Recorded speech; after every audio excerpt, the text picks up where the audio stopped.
Yeah, One right on the this. side. One on the side. Yeah. I like this spot. That's a good spot, but like this one's not a good spot. Yeah, I sat there the first time and I was like, this is terrible. It's terrible, isn't it? So, This one's not bad. Yeah, this one blocks but me. then with you some- get in the way. It's a claustrophobic. Rabbi, good morning. Here you're like against the wall, so like you don't feel like claustrophobic. But people walk through there all day long, I feel like, so I don't like that one. Not This one much. really bothers me. You're in a good spot. You can actually take notes on Tanya. I know, it's literally like here on time. So proud of you Good guys. morning, good morning. Good morning, good morning, good morning. Today's published notice usage uses as Wow, follows. the Dome apartment is on time today. Woo! The whole apartment, every single one of us. So sick. It's amazing. We went to bed early. Yeah. And That's good. we're about 7 a.m. Yeah. Proud. So proud. When you learn that early does not mean 11:30. Yeah. Actually, we went to bed at 11. But it's Like fine. 10:30. It's like we're fine. Well, basically, we were gonna go to bed earlier. But at 9:30, we were already guess like yours. showered in our pajamas. That's true. We were chilling. None But of the us thing were. is, these men come outside to smoke cigarettes at night, and then they'll smoke it right in my bedroom. It's annoying. So Samantha's hanging out with us with her candles. That smells. Maybe you should ask them not to stand by your bedroom. Well, we did. Shayna did, and she's like, "Can you guys not smoke right next to the window?" You did? That's how she said it. It was When funny. was this? Shayna like got home as they were smoking next to the Oh, window, really? so she like. Why don't you just like pull the asthma card? Well, yeah, I was in my pajamas already. I couldn't really step And out. like next time though. Yeah.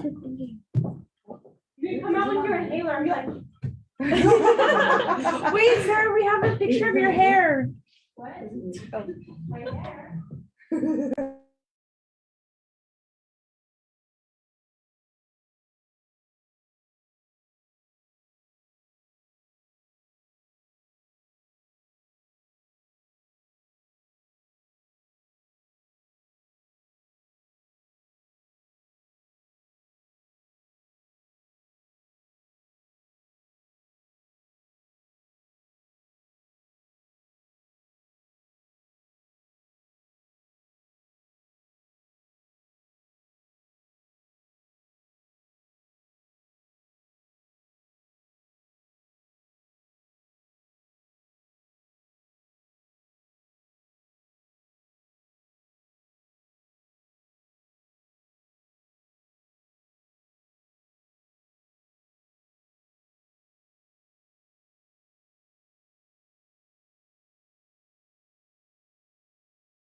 Good morning, everybody. What's all this? Maybe it's dips. Oh, sorry. But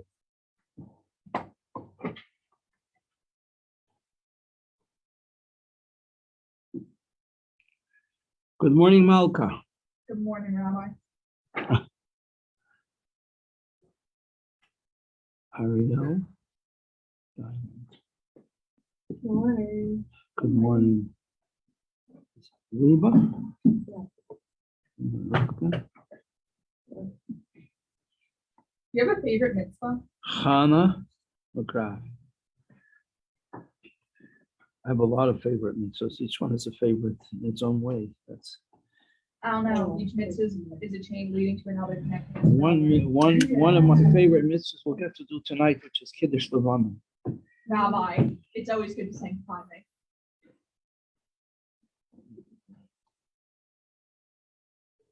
Yes, with a man, yes. We have a 7-day window every month when we can do this. No, I And, think people can like sanctify the entire month, but. okay, Ms. No, I was Baum, thinking after that, I like it.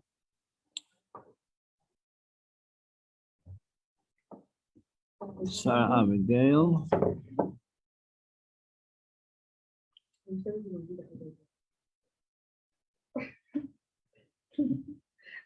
Rachel,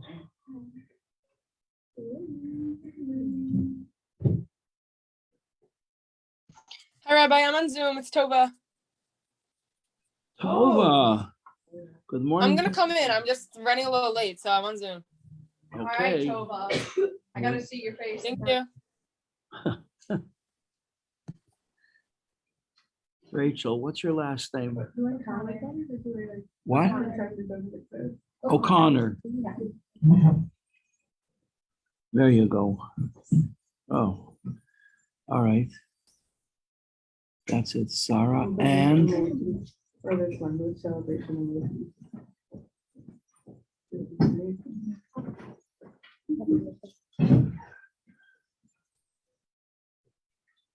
who else is online? Sarah Mora is online.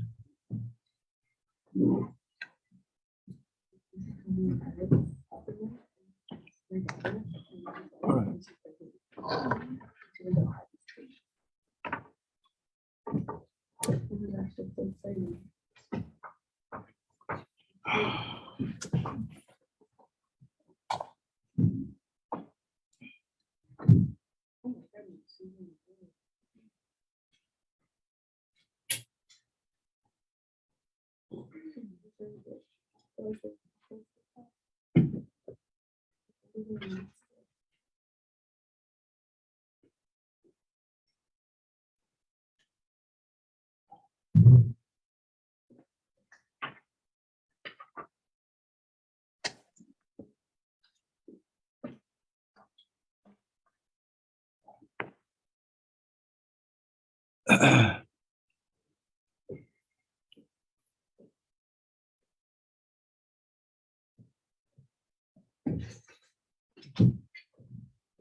Okay, you all set to go?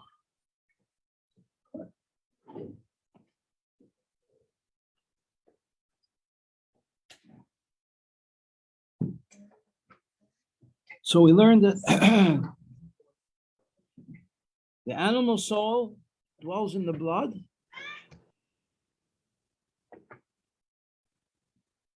It motivates all our negative, self-centered behavior. It circulates. It dominates by going to the brain, where a person thinks about the thing, plans how to achieve all his desires or her desires without anybody noticing, without embarrassing oneself. Very pernicious. And then we learned about the Yetzer Tov, the good advisor, whose home base is in the brain, and from the brain, his influence extends to the whole body. We just said that the Yetzer Hara is dominating the whole body. So the Yetzer Tov sets up his position starting from the right side of the heart, where there is no blood. That's what it says in the Tanya. Because the heart of the wise person is on the right, referring to the right side of the heart. And from there, the Yetzer Tov tries to overcome the influences of the animal soul from the left side of the heart. So we have a conflict set up. a real battle. And it's a battle in Hemsheichim. It has chapters to it. And it continues until it's resolved. And that could take the rest of your life.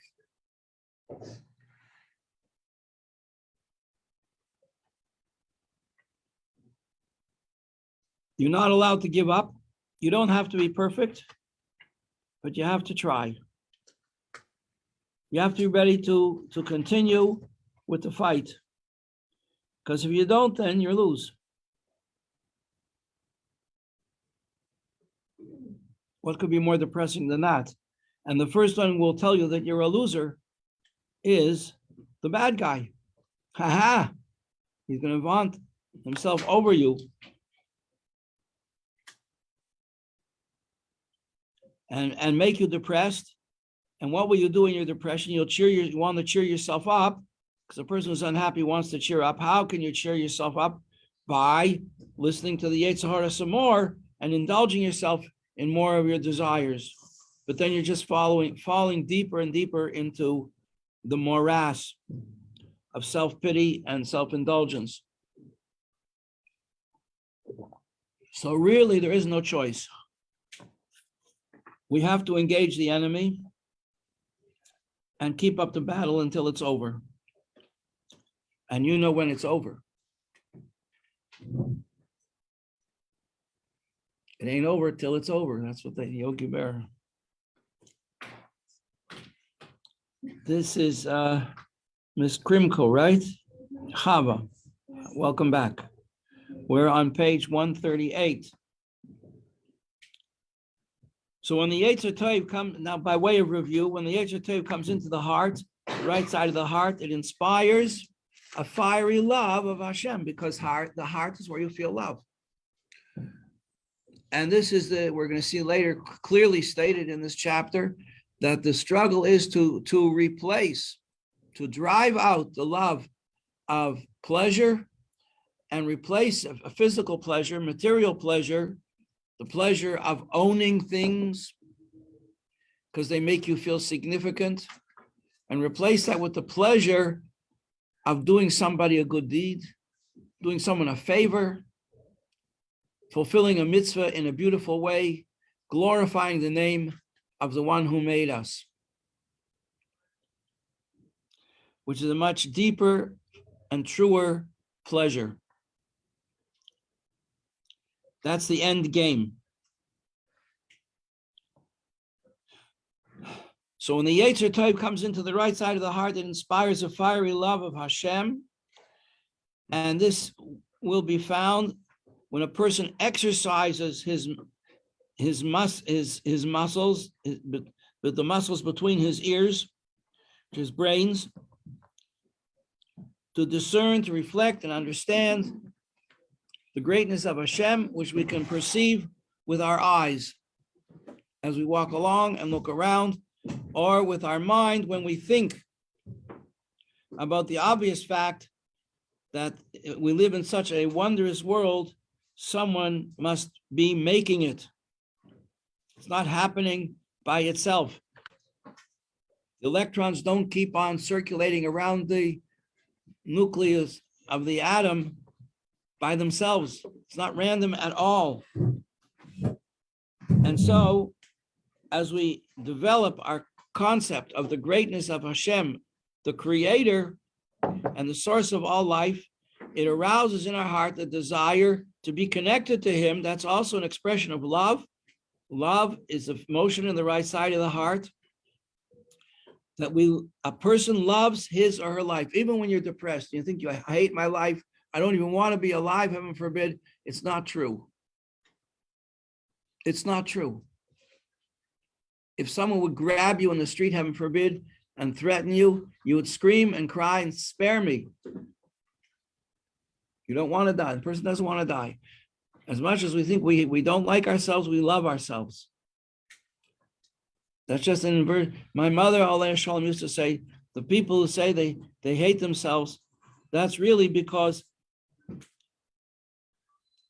They just want other people should like them, and they're afraid that they won't. So they express it negatively, so that hopefully the people will contradict them and say, no, we really love you. And then we moved on, page 139 in the middle. From love comes joy and happiness. Adar is a month of joy and happiness. From when Adar comes in, we increase in joy. And there's a song that they sing. Ki b'simcha se'etzeyu, with joy we will go out of all with joy will take us out of all our negative feelings. The feeling of joy, simcha, and tshuva are the two most powerful feelings we have. That joyfulness and happiness can transform all the negative things in life and make them good. Like the story of Reb Zusha Anipol, that says in the Torah, in the Talmud, a person has to bless Hashem for the bad, just like you bless him for the good. Good morning, Leah.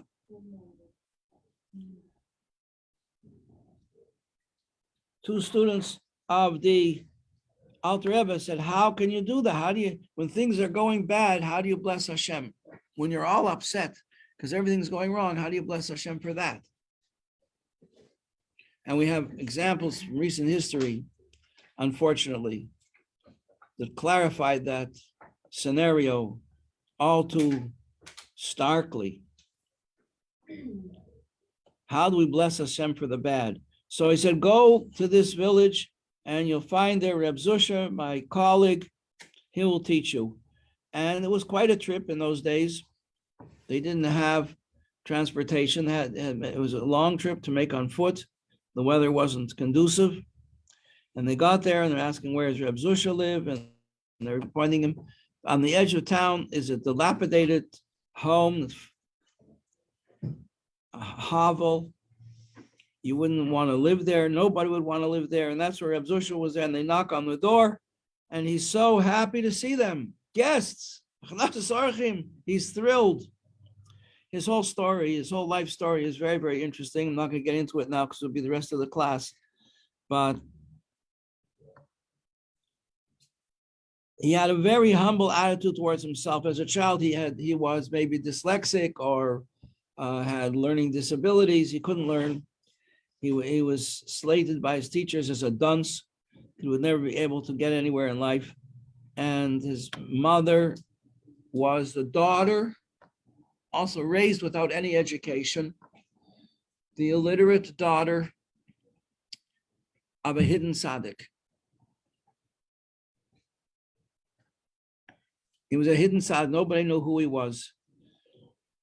He just used to collect charity from people, and then he would use it to feed goats. And maybe I'm mixing the story up with somebody else who was the similar era, Herschel Sieg, or I believe he was the grandson of Herschel Sieg. He kept goats, and his wife used to milk them and give the money to women who just had babies. And when she passed away, she told him in a dream that he should continue this work.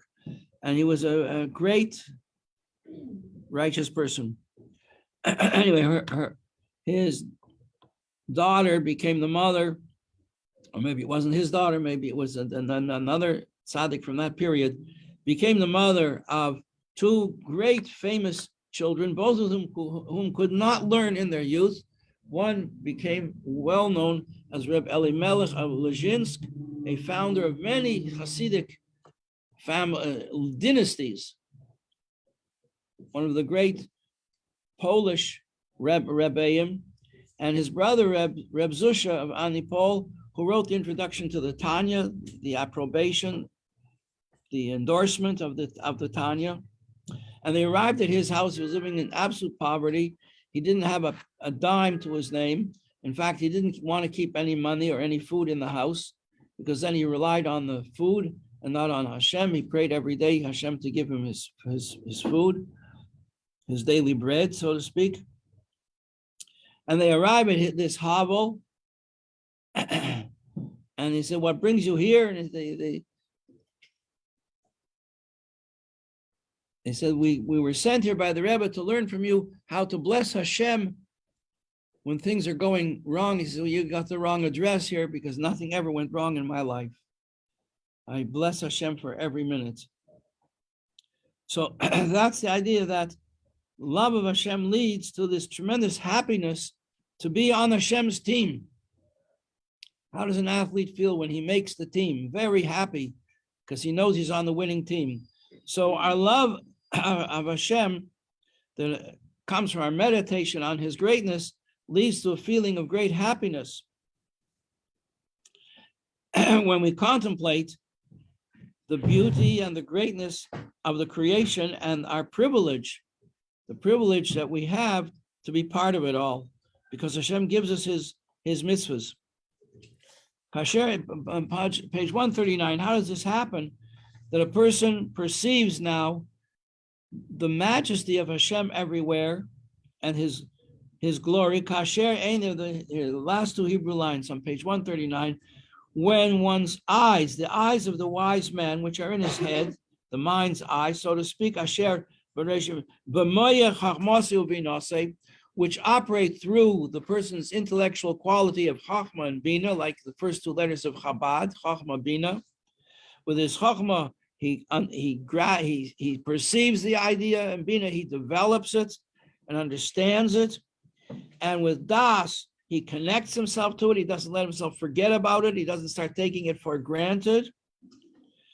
Bottom of page 139, last Hebrew lines, Mistaklim, and with his mind's eye, he gazes on the glory, the Yakara, the preciousness of Hashem, who is the king of his kingship, of his majesty, kingship is majesty, of his majesty, but Tiferes Gedulose, and the beauty of his reign, of his greatness, Ad Ein Cheker, which is without limit, Ve'ein Soif, and without end, V'tachlis, and another term also without any limit to it.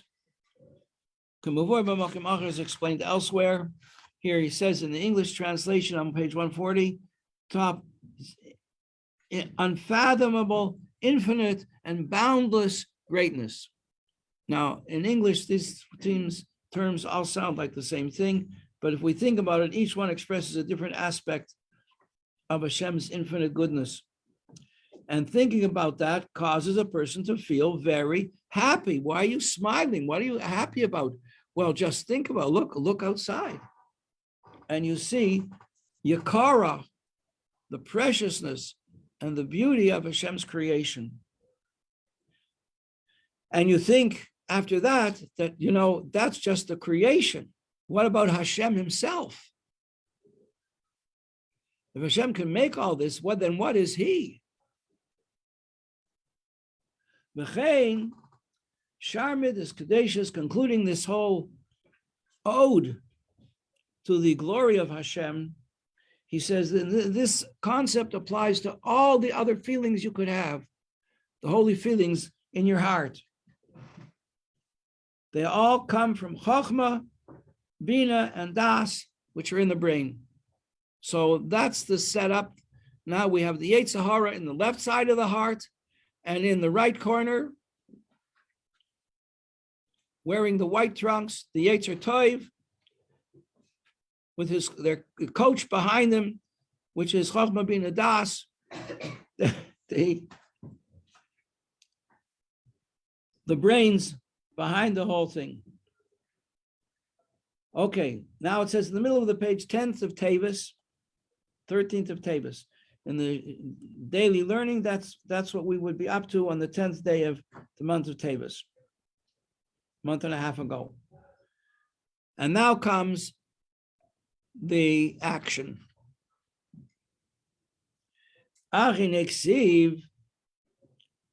It says concerning the birth of Yaakov, our father, our grandfather, the grandfather of all the Jewish people, it's also called Yisrael. He was a twin. And his mother was barren. Think about it. The mothers of the Jewish people, one after the other, were barren. Could not have children. Seems that Hashem liked to set things up like that. Sarah couldn't have children. She was born without a womb.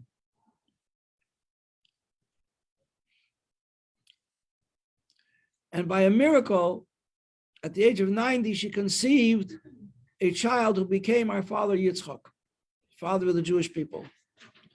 And he married Rivka. Rivka, well, she was a little girl when he married her. She was only 3 when they got married. 10 years later, she had bas mitzvah, a little more than that. It was possible for her to have children, but she didn't merit, didn't happen.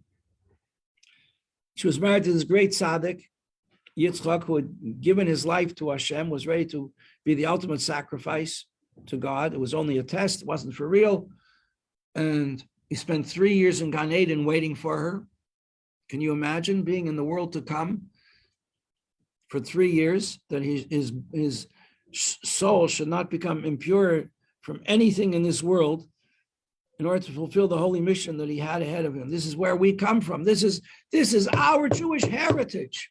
Can you imagine? This is where we come from. Such people. And they prayed, and at the age of 22, she conceived. And she had an extremely difficult pregnancy. Extremely difficult.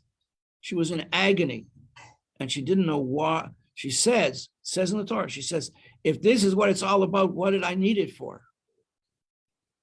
Lama zeh anochi, why do I have to go through this? So she went to the Rebbe. At that time was Shem, the father of the Semites, the Semitic peoples. She goes to Shem, who was the Rebbe, the son of Noah, who was the holy high priest of Jerusalem. At that time, he was the Rebbe, and he was a prophet, and he had the yeshiva teaching godliness to a recalcitrant people, to people who didn't want to know. And she goes to him and says, what's going on with me, Rebbe? And he says, my dear, you have 2 nations. You're not just pregnant with 1 child, you have 2. And they are struggling with each other already from before they were born. And the Medrash tells us when she would pass by a place where they were burning offerings to idols, she would feel a tremendous struggle going on inside of her, because one of those children wanted to get out and join the fun. And when she would pass by one of the houses of learning that had been established by Shem and his son Aver, the famous yeshiva of Shem and Aver, then the struggle would again take place, because the other child wanted to hear what they were learning. And that child that wanted to get out was Yaakov, our father. Again, this is where we come from.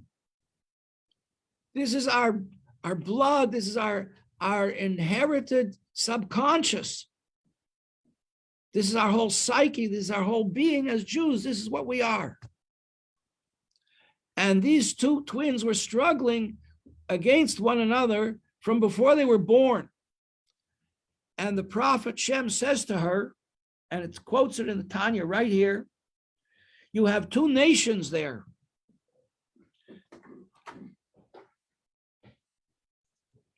And one will always be struggling to get the upper hand over the other. When one is up, the other will be down. And when that one goes down, the other one will be up. So we, the descendants of Yaakov, when we live up to our potential,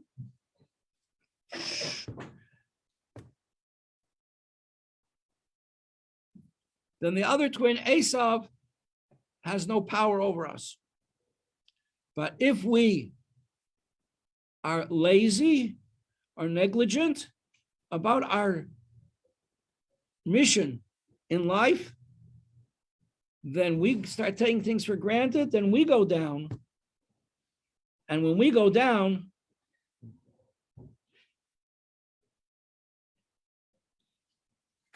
the anti-Semites go up.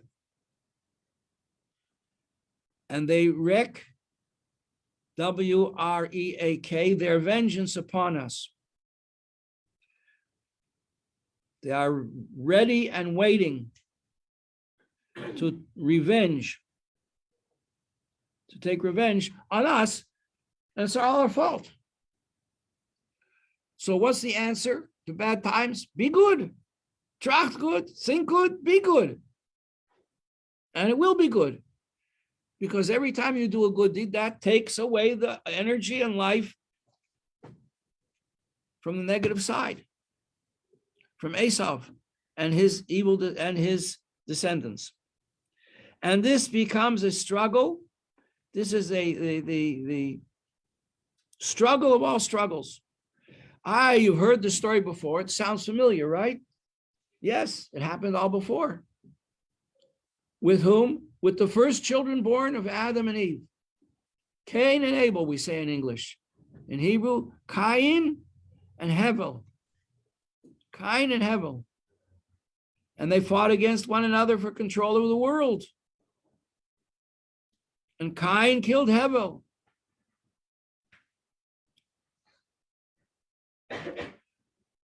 And so it happens again, another pair of brothers struggling with one another to the end. Cain, in the end, guess what? Is reincarnated as the high priest of idol worship 1,400 years later. English name, Jethro. In Hebrew, Yisro. When we read about Yisro in the Torah, Hashem gives us the 10 Commandments. Because when Yisro gave up idol worship and went to join Moshe and receive the Torah, Hashem said, that's it. Now Moshiach can come. And the original sin of Cain was rectified.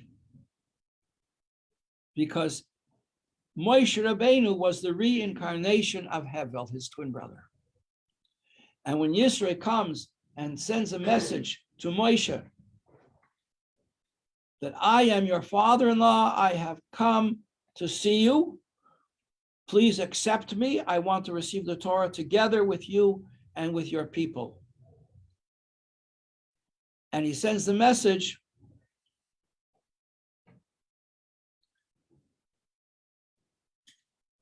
Ani Yisro chaisencha. I am Yisro, your father-in-law, because Moshe was married to Yisro's daughter.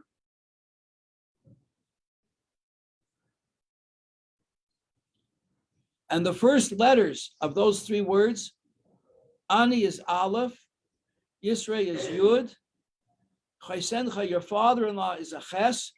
Put the three letters together, Aleph, Ches, Yud, spells Achi. I am your brother. Because this is really the reincarnation of Cain, the brother of Hevel, and Moshe is the reincarnation of Hevel. Rabbi Pape? Yes. I'm a little confused on some names. So let me just get this straight. So the one name, though. 5 points of confusion. So the first point is Hannah, I'm listening. who was it that waited for 3 years in Gan Eden for his wife? Yitzchak. So Yitzchak. she wasn't good enough to marry. Yitzchak was on the altar, and his father over him with the knife, and he said, "Here, Tati." Yeah.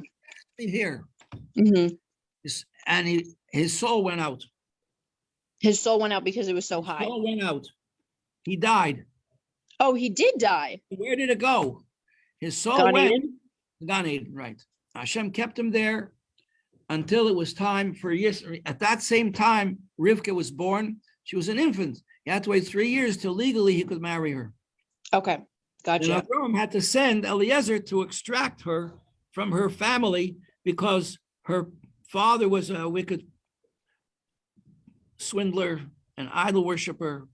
Okay. And so Uh, when What's her name? Abraham, Tehillah is not in our class, but her last name is the English translation of Lavan. okay, so White. okay, so that got it. Okay, so there's that. And then you said that in the 1400s, somebody was reincarnated, and then we merited Mashiach. Who was reincarnated? Cain. Cain Okay. and Abel were reincarnated as Jethro and Mhm. Moses. Jethro and Moses. Okay, and they both acted righteously in their Yeah, reincarnation. Yisro is the archetypal Baal Tshuva. He was the high priest of idol worship. There was no idol worship he did. He did not. Oh, No. Yisro was someone's father, right? He was like an Yitzchak was important. what? He was an important father. He was somebody's parent. He was like a parent of an important person. Who? Yeah, Moshe's wife. Okay, got it. So he did tshuva. So He then was by Moshe's then, father-in-law. okay, He, so he renounced idol worship. uh-huh. And So they therefore redeemed. he was a wise person. He was the advisor to Pharaoh. Okay, so do And we when take Pharaoh that? said we need to come up with a solution to the Jewish problem, they're multiplying like who knows what. Mhm, And so he had three advisors. And mhm, one of them said, kill the firstborn, mhm, throw them in the, how can I do that? He said. He says, throw them in the Nile. The Nile is your God, source of your prosperity. The Nile floods and we get a lot of food. Egypt was the breadbasket of the world. Everybody came to Egypt for food. Like America. America flourished, became a wealthy country because it had plenty of food. mhm, And he said, throw them in the Nile, give them to your God. mhm. And that's the story of drowning the firstborn children in Egypt. How And at the Moshe same put in the time, cradle in the Nile and that whole story. okay, And Yisro said, no, don't do that. Don't do that. They're a holy people. Pharaoh didn't like hearing that. And Yisro had to run to save his life. He ran away and he renounced idol worship. And therefore he was exiled from his people. His people wanted nothing to do with him. okay, And in that state, Moshe, who also was born, like we just described, how Moshe was born, he ran away from Pharaoh in Egypt after he saved the life, after he killed an Egyptian guard for beating up a Jew, having raped his wife. He was beating him up. And Moshe saw that no good would ever come out of him, any future generations would come out of him that could convert and become Jewish. And so Moshe took the life out of him. He killed him with a divine name. And then other Jews informed on Moshe. They turned him in. Moshe had to escape to save his life. And after quite some time and many adventures, he came to Yisro and saved Yisro's daughters because they were being bullied by other shepherds because Yisro had no sons. So his daughters had to take care of the sheep and the shepherds were giving them a hard time. And Moshe saved them. And so Yisro said, bring him home. Yisro recognized that he must be a special family from family of Yaakov. And he took him as a son-in-law. Until Hashem appeared to him when he was tending the sheep one day at the famous story of the burning bush. So all these different stories come together into one huge story called the Torah. Okay, we're back on track. thank you. So now we got to this sentence that Shem, the prophet Shem, said to Rivka. And this the archetypal sentence would set up the destiny of mankind. You have two nations in your womb, and they're struggling with each other, and they will continue struggling with each other. When one predominates, the other will go down. But if one is lazy and negligent and disregards his mission in the world, the other one will come back, will come right back up. And in the Midrashim, it speaks there about the great descendants of these two children who lived at the same time. One was Rabbi Yehuda Hanasi, the prince, who was the leader of the Jewish people, a descendant of King David, who lived 2,000 years ago.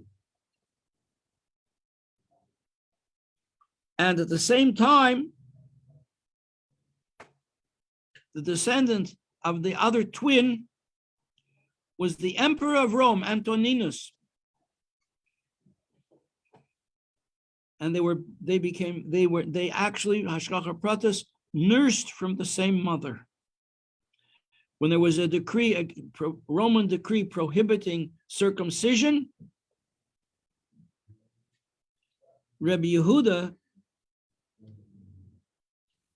had a baby and circumcised the baby, and he was called in for an inspection,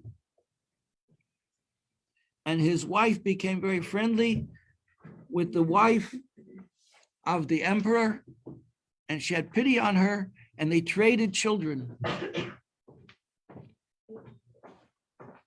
And so the life of Rabbi Yehuda was spared because he was an uncircumcised child impersonating as Yehuda, and he was Antoninus. And he became great, and Rabbi Yehuda Anasi became the leader of the Jewish people. Okay, so this is that one nation will prevail over the other, and at that time, Antoninus became like the devotee in secret. There was a secret, he had a secret passageway built from his palace to the home of Rabbi Yehuda Anasi. And he used to visit him often. So we have one nation over the other. Now, what does that mean to us? That the prophet said,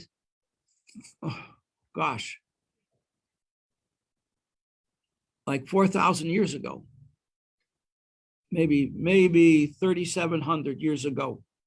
Prophet Shem says to Rivka, you have two nations in your womb. One will constantly be struggling with the other. When one will prevail, the other will be down.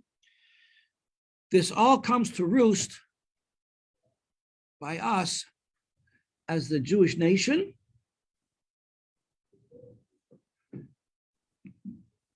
But the struggle is really taking place in the heart of every Jew, in the right side of the heart and the left side of the heart.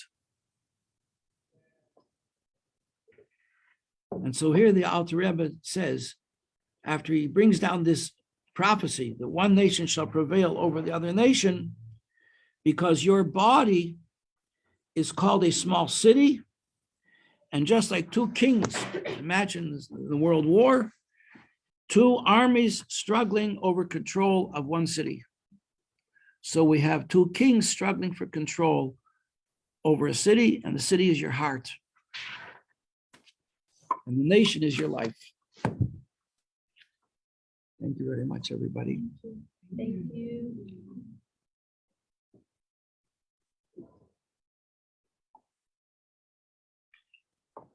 Rabbi Pape, Yes, Bina. does this story at all represent Arabs versus Jews? Is that story also overlaid in there? Not exactly, no. But Western civilization versus Jews, yes. The Islamic situation versus Jews is the story of Abraham's two children, again, two sons. Hagar, the mother of Yishmael, who tried to kill Yitzchak and was banished by Sarah from their home. So what? No, her son Yishmael.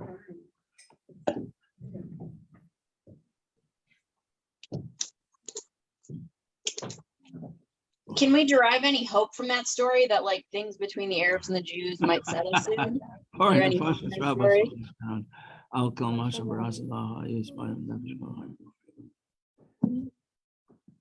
Yeah, I mean, that's why you see the Western nations forbid circumcision. The Arabs do it themselves. They come from Avram.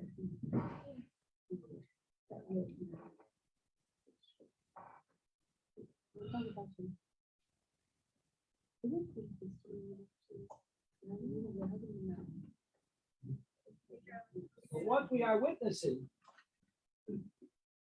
the great struggle between Western civilization and Judaism, which has been going on for 2,000 years, is one of these great archetypes of life.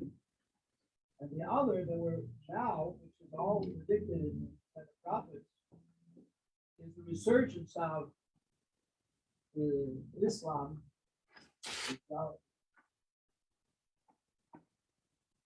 The ultimate struggle.